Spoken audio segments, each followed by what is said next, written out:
Hi, thank you for joining us today. I'm really excited about this webinar, What Can PRs Learn from Top Lifestyle Journalists Amid COVID-19?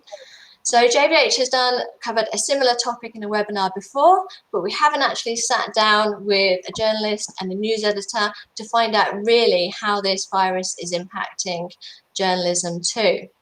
So I'm super excited to have Sian with us and Almara. And I'll ask them to give kind of an introduction in a moment. But before I do, for those of you who don't know anything about JBH, we are a content and digital PR agency, and we work with lifestyle brands across many different categories to generate relevant PR coverage and backlinks to boost their visibility in search. So every day we're contacting journalists in order to get our stories covered by publications like the Metro. So this is why this is really important to us, and hopefully super interesting and insightful for you guys too. So what we'll do is we'll do kind of half an hour of a discussion, and then at the end we'll let Almara and Sian answer any of your questions. So we're going to try and keep it kind of to the time because both of them have given up their lunch breaks to be here. So very grateful for that. And yeah, so before we kind of crack on, I'll just ask both of them just to introduce kind of their roles and kind of what their day-to-day kind of looks like. Would you like to kick off, Almara? Yeah, I can do. So I'm just getting adjusted to the video of myself. So I work for Metro about 4 days a week. I have for about 2.5 years on the opinion desk and on the lifestyle desk. So I split my time on both. But then I also work for loads of other nationals and consumer publications because I am technically freelance. So I do radio work, BBC. I write for the Indie, for Refinery 29, Stylist, Time Out. Literally pretty much anywhere that will pay me. But it's quite a broad mix for me. But generally in terms of topics, it's almost always either opinion, first person, or lifestyle. Great, okay. And Sian? So yeah, my name's Sian and I am the assistant news editor for metro.co.uk at the moment. I actually only started the job 3 weeks ago, so I'm a bit of a sort of nationals newbie, so I may not be able to answer lots of questions specifically about Metro, but my background is actually in local news.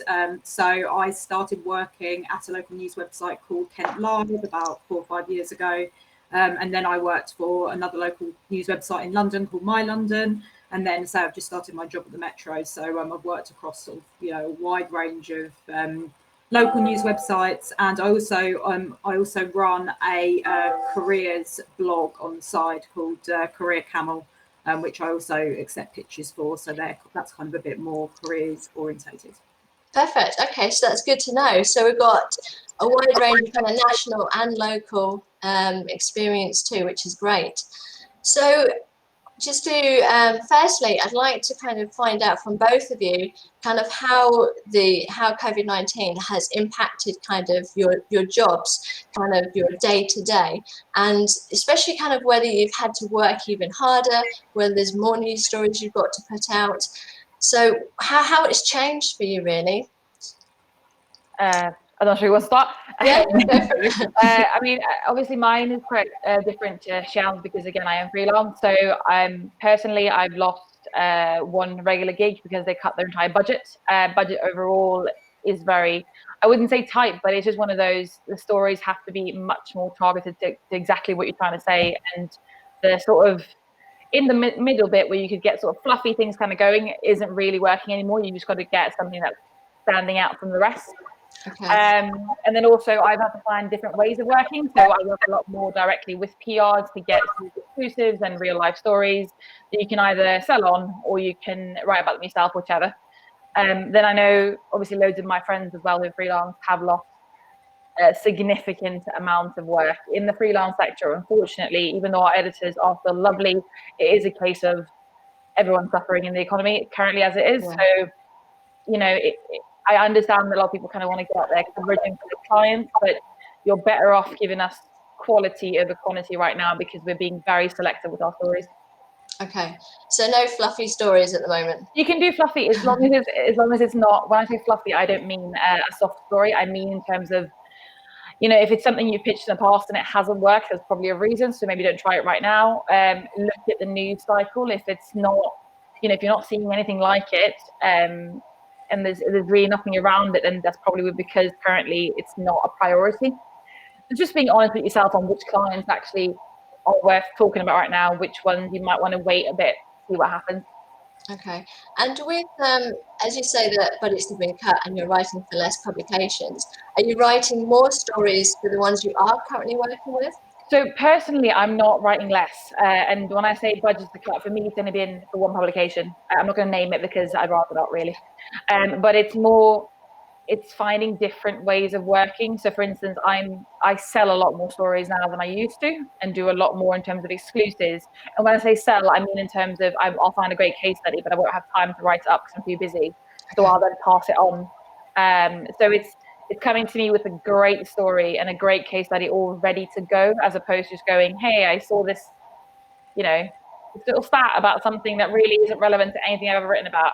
I don't have time even to answer these days because it is that busy right now. Okay, so you prefer stories to be relevant to obviously things you're already covering and things going on at the publications. Look, you never know what's going to be a great story. You know, sometimes you get something that you really thought wasn't going to work and it really does. It's a case of just looking at, honestly, what all publications, the best tip I can give anyone is to read every morning and look at what publications are doing, because I mean, it's no secret that a lot of us cover similar things because that's just how people read. Yeah.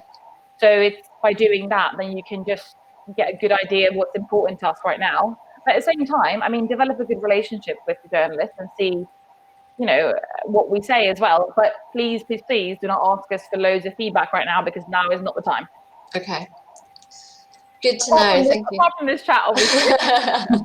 And that's a good point, because you have been asked by many PRs, haven't you, lately, what they should be pitching you, and I think you tweeted about it as well. I am very vocal about that. It's only because also it's one thing to ask someone who's staff. If you ask a freelancer right now if they can give you feedback, you're basically asking us to take, yes, I know it's 10 minutes. 10 minutes times 10 is a lot of minutes. Yeah. And it takes a lot of time out of our day where we could be doing pitching or trying to get work. And right now that is a priority. So be understanding that we're struggling as much as you are in a way, because we have to stay relevant. Yeah. And I don't have time for 15-minute worth of phone calls, you know, a few times a day. It's money for me personally. Yeah. Okay. And Sian, how are things impacting you? Obviously, you're in a new role as well, so it's a lot to deal with.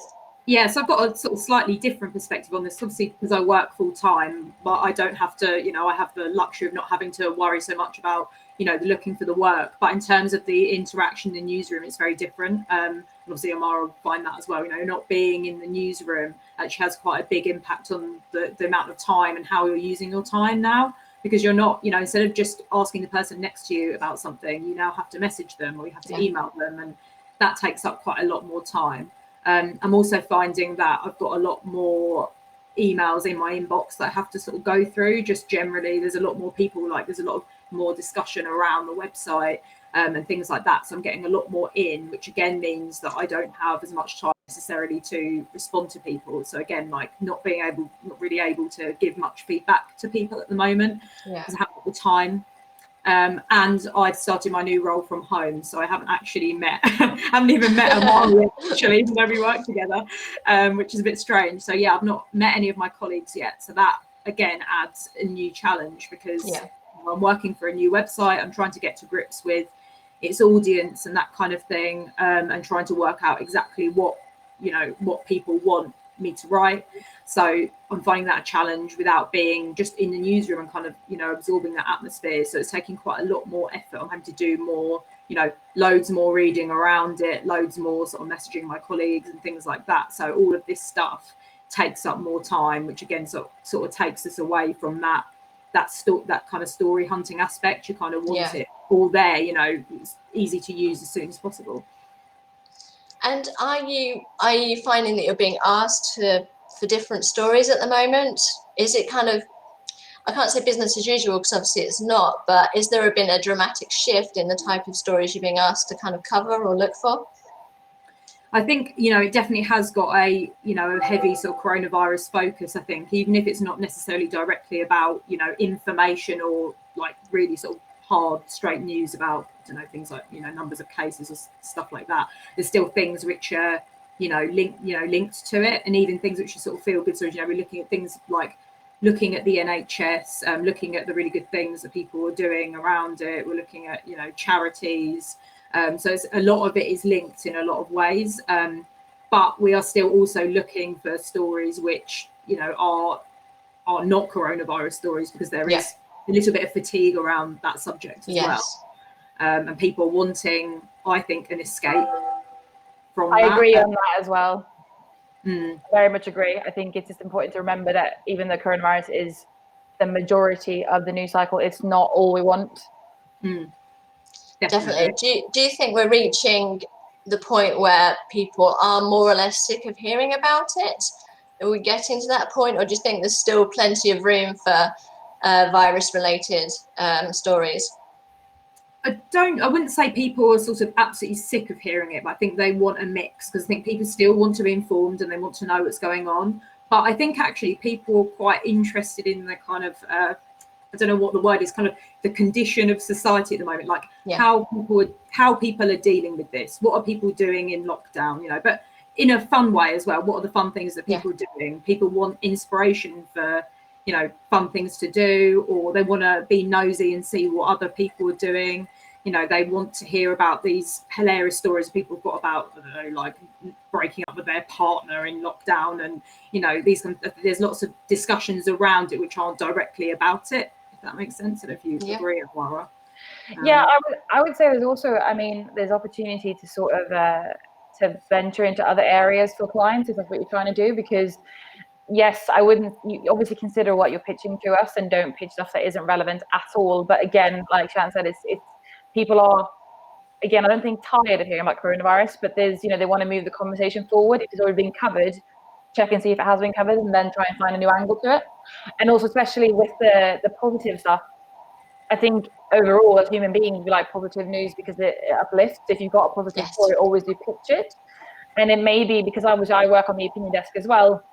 So sometimes if a story isn't worth a news story or a lifestyle story or a feature of any kind, then it might be actually, is this a great human story that we can tell as a first person, whether that's, you know, the client itself or someone you have within your organization or the charity. Sometimes the important thing to remember is that it's not actually about the company, it's about what they can find within their, you know, within the company, so to speak. Yeah. Do you find that brands are being a bit more creative with their PR at the moment? Are you seeing anything a bit different coming through? If you want me to start, I would say that, like Sian mentioned, I'm getting an obscene amount more emails than I used to. And honestly, I look at every single email. I do. Everyone doesn't think I do, but I do.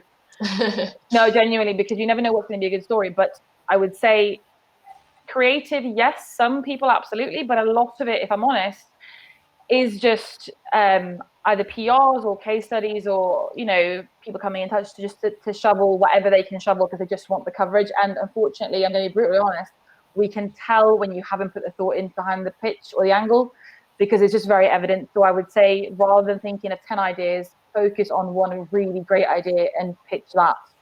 Okay. I think something that I want to talk about, because obviously I'm more focused on the news angle, is that I've got a lot of companies getting in touch, offering me expert comments on stories about, you know, things which are relevant to coronavirus. So it might be, you know, usually something financial, maybe to do with furlough or something like that. I wanted to make a point about that because I'm getting a lot of these expert comments through like 1 or 2 days after I've written the story. And by that point, you know, the story's moved on. This is such a fast moving story. Like no day is the same. Everything's always moved on so much more, even in a couple of hours.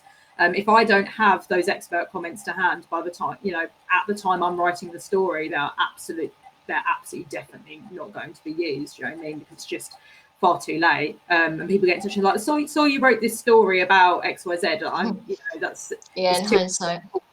And I understand it must be really difficult to keep up with that, you know, with that news cycle. You know, I do appreciate that, but if it is too late, it's almost a waste of time getting in touch with these comments that I'm, you know, not able to use, unfortunately. Yeah.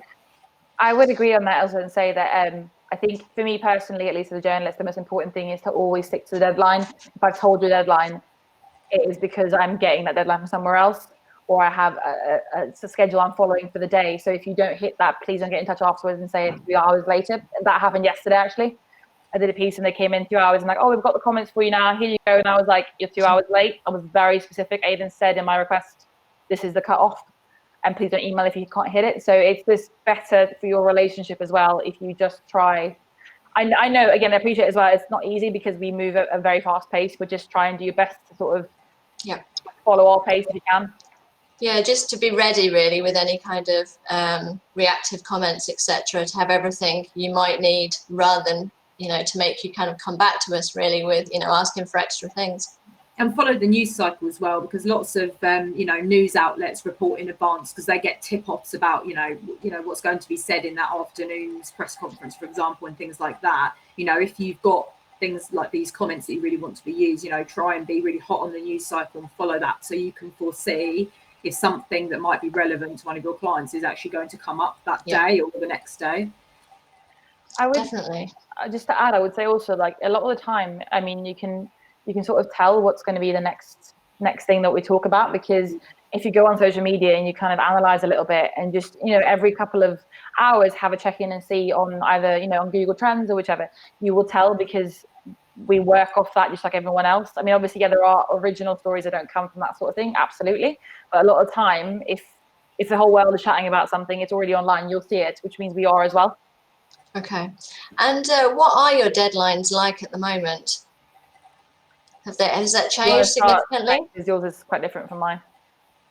Yeah, I mean, ours is very much just sort of like, because it's very sort of breaking, most of the time it's very breaking news orientated, so it is just going to be like as soon as possible. I quite often have people asking me about when my deadlines are, and unless it's something that's not really super time sensitive, then, you know, usually it is sort of as soon as, you know, possible really, which I know some people don't find very helpful, but that is the truth. That is, you know, as soon as possible. But sometimes, you know, if it's something that's, you know, a bit of a longer read, or something which isn't quite as urgent, or a nicer read that I might be saving for the evening because I think it would do better in the evening, then, you know, I do have a bit more time and I will tend to sort of say that. But usually if I don't give a deadline, that kind of means ASAP.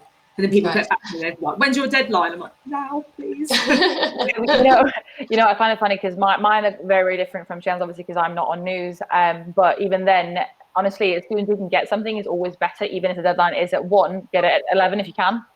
But in terms of deadlines for me, because features, obviously, it's about the quality of the content too. So I won't just, not to say the news isn't about quality, but obviously they're longer. So it takes longer to put together. Therefore, I have a bit more leeway on the hours. But for me personally, normally if I've asked something for that particular day, it's going out on that day, because I swap desks each day. So a feature is almost always on the same day. Normally I will give a deadline as well when I request something, like on Twitter or on Google Economy Media request or journal request. But yeah, it is always best to just try and get something as quick as possible. It's hard to stay on deadlines. With obviously the opinion desk is different because it's about the writer rather than us, where we commission and we edit. But again, you know, if you have an idea, get that idea quicker than you can, because otherwise someone else might do it.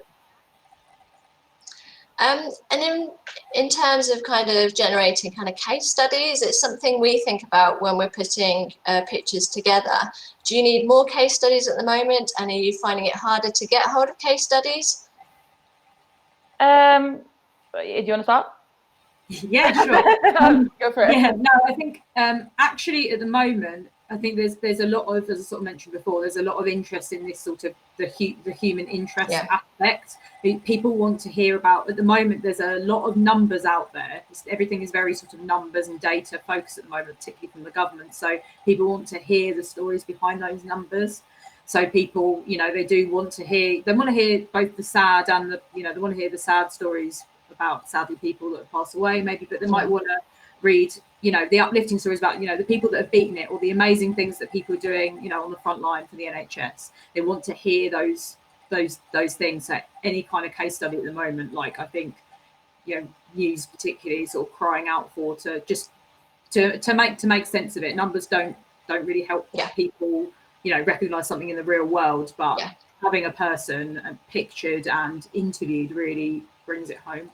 Okay, so pictures that have case studies will have more weight to them at the moment. They will. I mean, I agree. So I think they're almost always, regardless if it's coronavirus, pictures with case studies have more weight because it is a human element to a story. Even if you have figures as well, that will always elevate it. But I would say this: I work for the Sun, for instance, as well, and I work for a news agency as well. And for those things, if you're going to pitch a case study and it is a human interest story, you need to have a photo. If it's an opinion desk, for instance, you don't always have to. So you can have it anonymously if it's a sensitive story, for instance. But for any real life sort of section, whether it's Metro or it's elsewhere, it's very important to have the photos because they showcase the story. Or even if, I would say as well, if you have a human angle, but you don't have copy, but you just have a video or a picture, Okay. even then you might want to get in touch because it might be that if it's in something that we're working on, or that we can just get, a line or two from you to add to a news story, and now that's all we need. Yeah, particularly with news, I would agree with that. Actually, the video, you can do quite a lot of writing around videos now, and you're turning that into a story. So if you just have a quick clip that you don't know what to do with, then it might just be worth firing it off and getting it to us quickly. I would like to add one thing, just because I'm getting a lot of it at the moment. When I say human interest story, at least for myself, I don't mean a human interest story that feeds into a business story eventually. So I know that, I understand that people they want to boost their business best they can. But if I'd say then it's better to give me the human interest story and say, can I just have a link to my website rather than going, this entrepreneur has done this and that in their home, because that doesn't end up being a business story. It ends up being a plug piece that doesn't really focus on what the reader cares about. Yeah, I've had a lot of people get in touch with essentially what are sort of plugs for their businesses, and in a sense, it does come across, even if it's unintentional, it can sometimes come across as sort of taking advantage of the situation. Because I've had a few people saying, "Oh, this is really helpful. This business is really helping people get through this crisis," and really they just want people to spend money at their business. Yeah. Which I do appreciate. It's very difficult times, but we are very unlikely to run something like that unless there's a really, really strong angle to it. And I think it's just worth bearing in mind how it could come across, and actually could negatively impact on the image of that business if it does come across as that kind of taking advantage of aspect, even though it's not intended.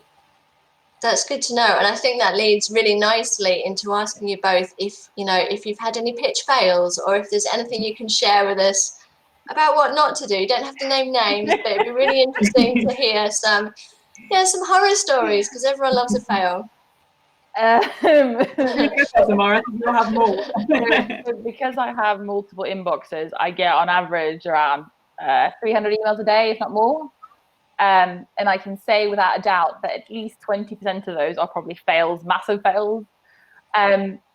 It sometimes it's not really about what is said, it's how it's said. So something that I've mentioned before in other channels as well is, you're talking to a human being at the other end. Remember that when you email us. So, you don't call us babe, hun, all that stuff, because a lot of people do. If you don't know us, then you're just having a casual conversation with someone you don't know. And then also, if you're going to pitch something, get to the point very quickly. So I've had people who, they send me a pitch and go, I've got a great story for you. And then it will go on for paragraphs. And at the end, the last paragraph is where the story is. And I will not read this. I will delete it. And even if it's a great story, I will miss it because you haven't put it in the important part of the email. But my pet peeve has happened a few times this week is when someone goes, I have a great story for you. Do you want it? And then they go, thanks, bye. And they haven't told me the story. So I have to go back and say, I can't answer that because you haven't told me the story. So yeah, please just, at least if you can tease it, even then, like, if you just go, this is off the record and I'm not going to publish it, just tell me what it is. Yeah.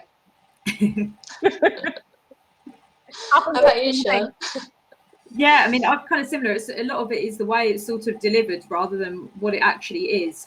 For a start, I've had lots of people sort of almost sending me whole press releases over Twitter, which I find that extremely annoying. Just email me the press release, and if you really want to, because obviously I do get loads of emails, so I do read, like, I do flick through my email inbox every single day and do glance over it. Like, maybe drop me a message on Twitter if you just like, hi, just to let you know, I've sent you an email about X story, but that's it, like in 1 or 2 lines, just maybe to alert me to it, and then I can just take a look. But not, I don't want whole pitches and whole massive long paragraphs in my DMs. I find that annoying. Another thing is when people get in touch, usually again over Twitter, where they're like, No, hi Sean, can we arrange a call so I can speak to you about a story? And again, you know, what's the story? Why would I want to talk to you on the phone unless it's something that I'm actually interested in? You know, you need to give me some kind of idea about what it is that you want to speak to me about, because I'm not going to just ring you up for a chat. You know, I am very busy. So that's something that I think is quite important to note as well. And again, just being a bit mindful of the situation. I've had people sort of send pictures about things which just aren't relevant at the moment. You know, things about statistics to do with like tubes and, you know, the London Underground and stuff like that. And obviously people aren't using the Underground at the moment, so I don't think things like that are relevant. And things about like, you know, restaurants and going to places that are, you know, aren't open at the moment, and just a couple of bizarre things, not that many, but a few bizarre things I've noticed are popping through that, you know, people aren't going to these places at the moment, so they're not going to be relevant at all. If you have got those things, save them and repitch them at a more appropriate time. Okay. I think that's a super bit of advice. Have you, just before we kind of finish, have you got, do you think there's any key opportunities out there for brands at the moment that they might be missing?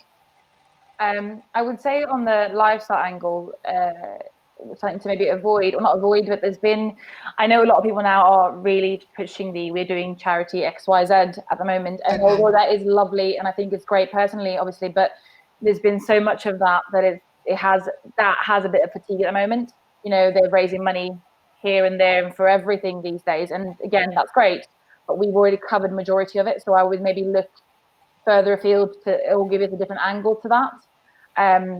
And also, like, obviously if it's a big story, like, you know, if it's several millions, then fair enough, or if you're adapting your business to currently to coronavirus by doing delivery and that kind of thing, again, that's not really relevant anymore, because most businesses we are 1 month in now, so that will be the case.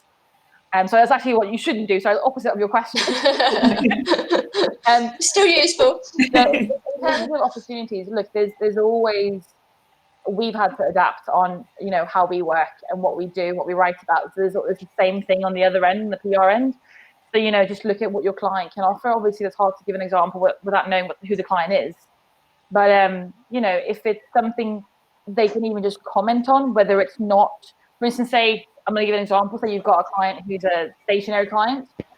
And okay, maybe you can't really write about stationery right now because people aren't really sending letters that much. But actually, could they comment as a small business for an article on how small businesses are suffering during coronavirus? As a whole different angle, but it's still relevant to your client. So there's always ways. And then again, like at the moment, we're all very bored in lockdown, even journalists included. So, you know, think of things that you're doing in your life that might be relevant for other people. Think of us as human beings in a culture rather than just business. Does that make sense? Yeah, definitely. Yeah, no, I'd agree. And I think, you know, definitely sort of what I mentioned earlier, the kind of human interest story, I think there's definitely those kind of stories are really wanted at the moment.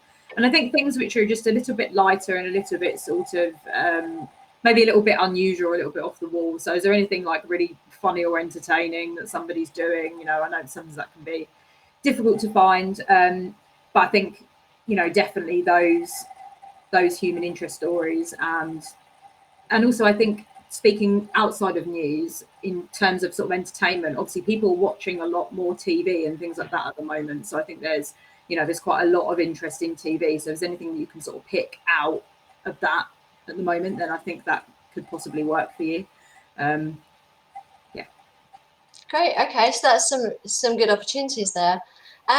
So we've got quite a few questions coming through. Have you got another five minutes or so just to answer a few questions? Yeah, of course. Perfect. Okay, so I think this is a question for Almara. What would be your tip to build relationships? We don't want to hassle you, etc. So how would you say is an effective way of doing this? It's a good question. Look, you're always going to hassle journalists a little bit, and we do know that, and we're used to that, and that's just the way this works. So it's not about being afraid to contact us. It's think of who you're contacting. So, for instance, I write a lot about sex and dating. I'm well known for writing about sex and dating. So if there's a story around that, I'm probably going to like it. And then if you regularly have a client who comments in that sector, I'm probably going to want to know them. But it's a case of not going Like I often get emails that go, hey, here are a list of my experts in case you want to ever use them.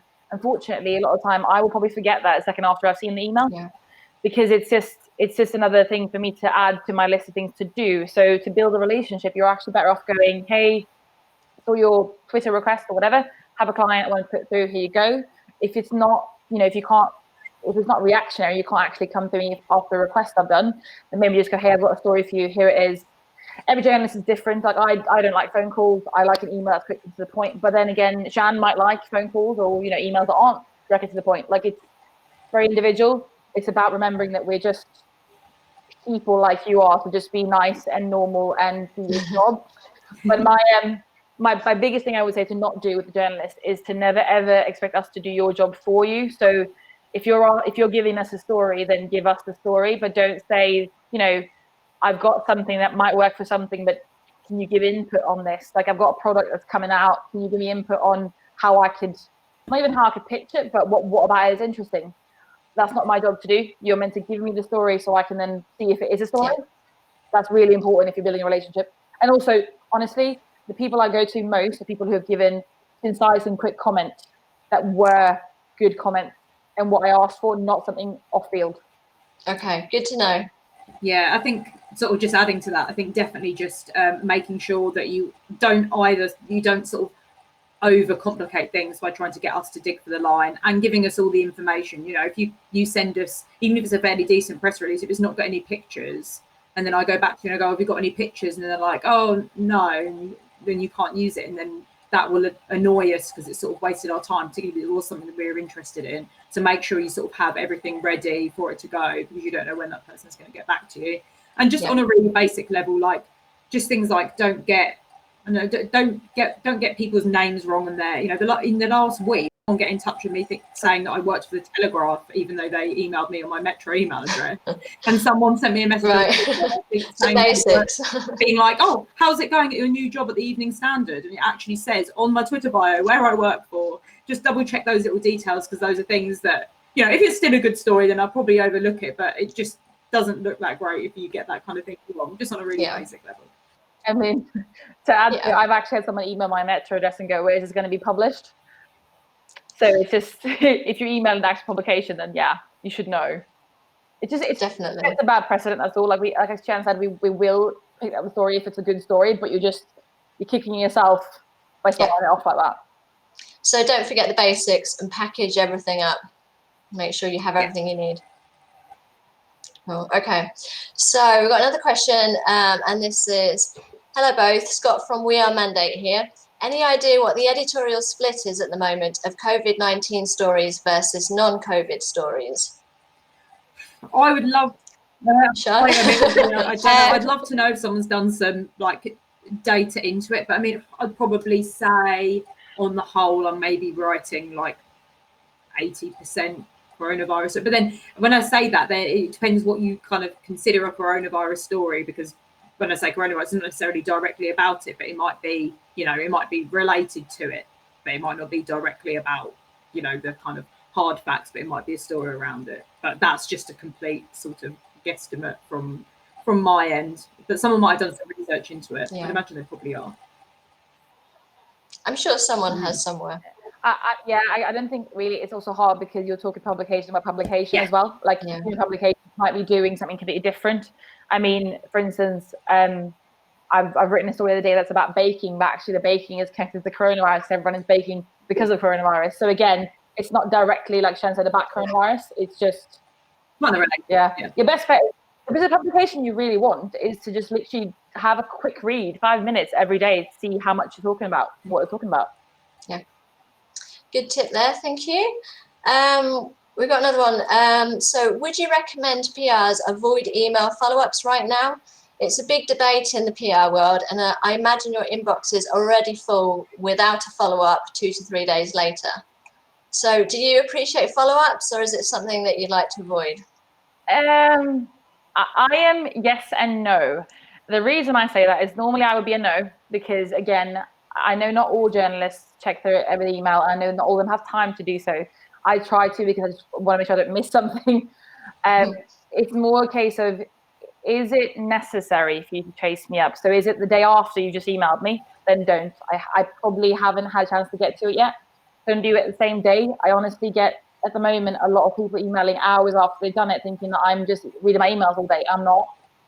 And also, I would say, if you haven't heard from me and it's been a couple of days, maybe check and see, is it something I write about before you chase me? Is it something I would find relevant? And if it is, then fine, by all means, just go, hey, just want to check if you wanted this, but leave it at one time. Don't follow up after that, because if it has been one time and you chase it as well, trust me, I just don't want it. Yeah, I think I would agree with that. I think probably at the moment, again, I would agree that I don't mind people sending a follow-up at the moment, because normally I do read through every single email, but I'm getting so many at the moment, there is a chance that I may miss something. But again, just think about what it is you've sent. If you sent something as a bit of chance, just to see if we might be interested, you know that we're probably not, then, you know, chances are it's probably not relevant. But if you actually think, oh, actually this is a really good story, and you've like missed it in your inbox somewhere, then, you know, feel free to send a follow-up, or again, say maybe just drop a DM and just say, hey, I sent you an email about this. But again, don't expect a reply to say, oh, you know, I'm not using this. Like, if I don't get back to you, that means that I'm not using it.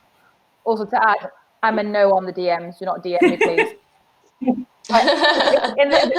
The reason I say that is because I am not news focused in the same way that Sian is probably. So for me, you're adding another place for me to look at news, and unless it is really, really relevant, I lose them, because as the more I get DMs, the more they go down in my list, and then I'll just lose it. So if it's a great story, you're better off emailing me. I mean, that's it. You know, if we started getting loads and loads of DMs, that probably would change my mind. But at the moment, and I do get and I'm on Twitter all the time looking at news anyway. So, you know, I do look at stuff that's, you know, in my DMs as well. But again, like, don't send me whole pictures via DM, like just a line. And also, again, don't chase up, you know, more than once, and never want more than one follow-up, you know. Okay, good to know. So I think we've got time for a couple more questions maybe. So I've got a good one here. So for non-corona stories, to give that bit of escapism, are there any topics that are particularly in demand right now? For non-corona? Yeah, for non-corona stories. So for a bit of escapism, are there any topics that you really want? Personally, I can't answer that, because what you're asking me is to predict what's relevant. Like, you know, if it's a story that you think is relevant, then absolutely. But it's like we said, it's everything that always normally works. Human interest stories absolutely always work, even if it's not about coronavirus. Maybe it's somebody who, you know, had a baby after 10 years of not being able to have a kid. Like, that's still a nice story, even if it's not coronavirus related. But again, it's very hard to answer that, because a lot of it is often, even if it's not. It's news driven, not coronavirus driven sometimes. You know what I mean? Yeah, you're right. If it's a good story, it's a good story in its own right. We don't consider coronavirus in with that. We don't look at it and go, oh, is it got corona? Like, you know, if it's a good story, then we will cover it regardless of, you know, regardless of it. Does that make sense? Yep. Yeah, definitely. So there's one here. Is there an appetite in the present climate for travel stories? And if so, what kind of angles? You might have more of them to do. So I would say, honestly, just look at it like you would normally. Are people traveling right now? They're not. So if you're pitching me a story about why Italy, you know, city there is so great and your hotel is amazing, that's fabulous, but no one's going to go now. So there's really no point for me to cover it now. I mean, there is always stuff you can do around it. Like, you know, you could see what people in that area of the city you're pitching me are doing right now, how that's different to the UK, perhaps. That's a different angle. But you've got to be, you know, just think about it as you normally would. Is it relevant right now? Is it something that you can do right now? And if you can't, then we're not going to cover it. Can you save it until, you know, can you save it until later in the year as well? I mean, you know, a lot of this stuff, I'd imagine it's timeless. So, you know, it's a waste of a pitch right now, I'd say. Save it until later if you know, possibly can. Yeah. I understand that travel PR especially I know that they're going through a very rough time, because it is very difficult right now, but it's just, yeah, like Shen said, it's better to save it. And then no, it's hard, because when this is over, when it's over, everyone's going to want to go somewhere. So then that's your moment. So true. But until then, like I said, also you could comment for stories. So like if there's a news story around travel, then you could comment for it. Do it that way instead, rather than pitching the actual hotel. If it's a hotel, for instance. Yeah. Great. Okay. So last question, I think. So this is, what would Almara class as fluffy content? Is there anything specific you look for to show it's not fluffy, e.g. data or expert comments, etc.? Right, so sorry. I'm going to specify what fluffy means. So fluffy has multiple meanings, different people, obviously, but fluffy to me doesn't mean that the story, so the soft story isn't a hard story. A hard story is news, like hard news, breaking news, hard news, death, politics, that kind of stuff.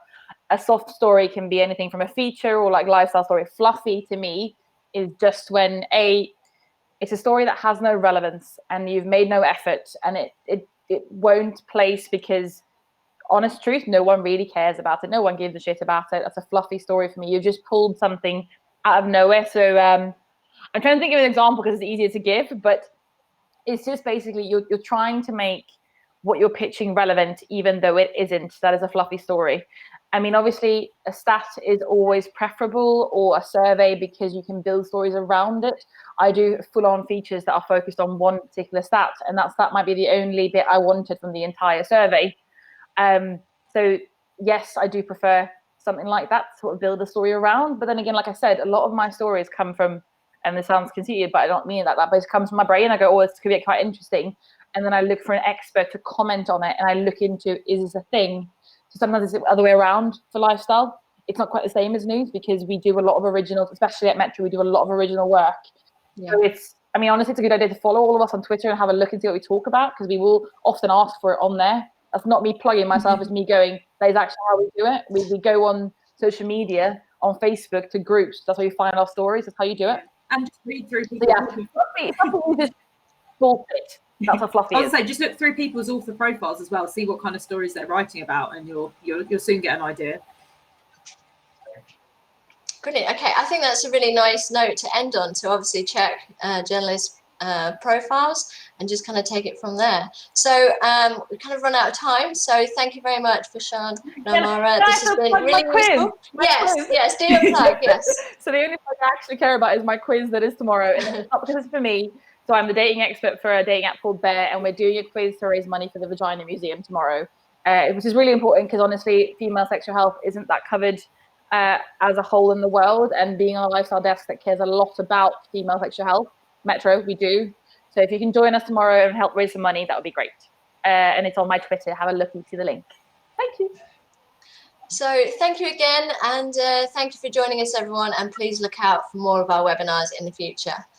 Thank you. Have a good day. Thank you for inviting us as well. Thank you. Bye.